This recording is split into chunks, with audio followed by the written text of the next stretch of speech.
Siapakah saya?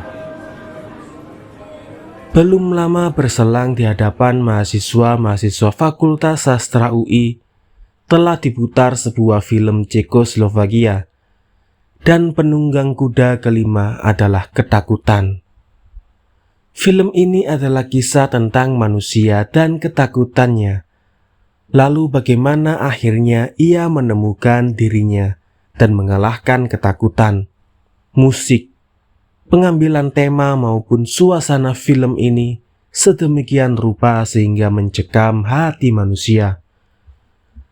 Kisahnya tentang seorang dokter Yahudi yang dilarang praktik oleh Nazi di kota pendudukan Praha pada waktu Perang Dunia II. Oleh orang-orang Nazi, ia disuruh untuk menjadi penjaga barang-barang sitaan. Suatu hari ia disuruh untuk menolong seorang partisan yang tertembak dan disembunyikan dekat kamarnya. Ia menolak karena mengetahui apa akibatnya jika ia ketahuan oleh pihak polisi rahasia. Saya bukan seorang dokter, saya hanyalah seorang penjaga gudang, dan oleh karena itu bukanlah kewajiban saya untuk menolongnya, katanya. Tapi ia tidak dapat membohongi kata hatinya bahwa ia seorang dokter, walaupun sekarang dilarang praktik dan harus menolong siapapun juga. Akhirnya setelah melawan dirinya sendiri, ia memutuskan untuk menolong partisan yang terluka itu. Pada waktu itu seorang dapat dihukum mati jika ia tidak melaporkan sesuatu yang mencurigakan. Seorang tetangganya yang curiga dengan tingkah laku sang dokter melaporkan pada polisi, karena ia takut akibatnya jika tidak melaporkan pada polisi. Sang dokter ditangkap. Ia ditanya mengapa ia melakukan hal itu. Jawabannya sangat sederhana. Seorang manusia adalah seperti yang dipikirkannya. Kau tak dapat mengubahnya. A man is as he thinks, you can't change it. Persoalan yang dilontarkan pada kita oleh film ini adalah persoalan kemanusiaan. Dan sebagai manusia, kita dihadapkan oleh pilihan-pilihan yang meragukan. Sebelum melakukan sesuatu, kita harus menanyakan pada diri kita sendiri, siapakah saya? Dan jawaban kita menentukan pilihan-pilihan kita. Sang dokter tadi juga harus menjawab pertanyaan besar ini. Jika menyatakan hanya seorang penjaga gudang profesi resminya, maka soalnya selesai. Demikian pula halnya dengan tetangganya yang melaporkan pada polisi. Jika ia memutuskan ia hanyalah warga yang harus patuh pada polisi, maka tindakannya adalah benar. Tetapi jika ia menyatakan bahwa dirinya adalah manusia Cekoslovakia yang harus membantu perjuangan bangsanya, soalnya sangat berubah. Kitalah yang menentukan diri kita dalam menentukan pilihan-pilihan. Ya, saya cuma bawahan kecil yang hanya menurut perintah atasan.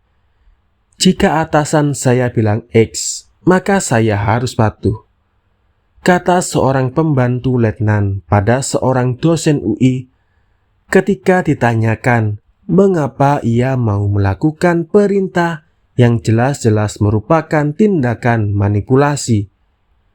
Sang pembantu letnan tadi telah menentukan dirinya sebagai manusia kecil, dan ia tak pernah berkembang menjadi manusia dengan M besar. Seorang jenderal membiarkan dirinya diperalat.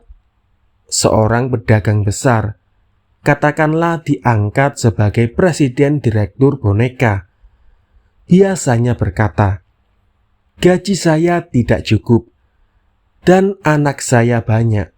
Lagi pula, teman-teman saya juga melakukan hal yang sama. Ia juga telah menjawab siapakah dia. Dia telah menentukan dirinya seorang alat, dan sebagai alat ia harus memfungsikan dirinya sebaik-baiknya. Sebagai alat, ia tak akan pernah menjadi pemimpin yang baik. Orang Indonesia sekarang amat mudah merasionalisasikan keadaan. Kepengejutannya dirasionalisasi sebagai kepatuhan. Kemalasan dirasionalisasi sebagai kesulitan ekonomi. Ada seorang dosen malas yang selalu bilang tak ada ongkos jika ditanyakan mengapa ia tidak mengajar. Kadang-kadang kita bertanya kepada diri kita sendiri, siapakah saya? Apakah saya seorang fungsionaris partai yang kebetulan menjadi mahasiswa sehingga harus patuh pada instruksi dari bapak-bapak saya dalam partai? Apakah saya seorang politikus yang harus selalu realistis dan bersedia menerima kompromi-kompromi prinsipil dan tidak boleh mempunyai idealisme yang muluk-muluk? Apakah saya seorang kecil yang harus patuh pada setiap keputusan dalam DPP Ormas saya, atau pimpinan fakultas saya, atau pemimpin-pemimpin saya? Ataukah saya seorang manusia yang sedang belajar dalam kehidupan ini dan mencoba terus-menerus untuk berkembang dan menilai secara kritis segala situasi? Walaupun pengetahuan dan pengalaman saya terbatas, setiap hari pertanyaan tadi datang. Saya katakan pada diri saya sendiri, saya adalah seorang mahasiswa. Sebagai mahasiswa, saya tak boleh mengingkari wujud saya sebagai pemuda yang masih belajar dan mempunyai banyak cita-cita. Saya harus bertindak sesuai dengan wujud tadi. Karena itu saya akan berani untuk berterus terang, walaupun ada kemungkinan saya akan salah tindak. Lebih baik bertindak keliru daripada tidak bertindak karena takut salah. Kalaupun saya jujur terhadap diri saya yakin akhirnya saya akan menemukan arah yang tepat. Saya adalah seorang manusia dan bukan alat siapapun. Kebenaran tidaklah datang dalam bentuk instruksi dari siapapun juga, tetapi harus dihayati secara kreatif. A man is as he thinks. Kadang saya bertanya pada kenalan-kenalan saya, siapakah kamu?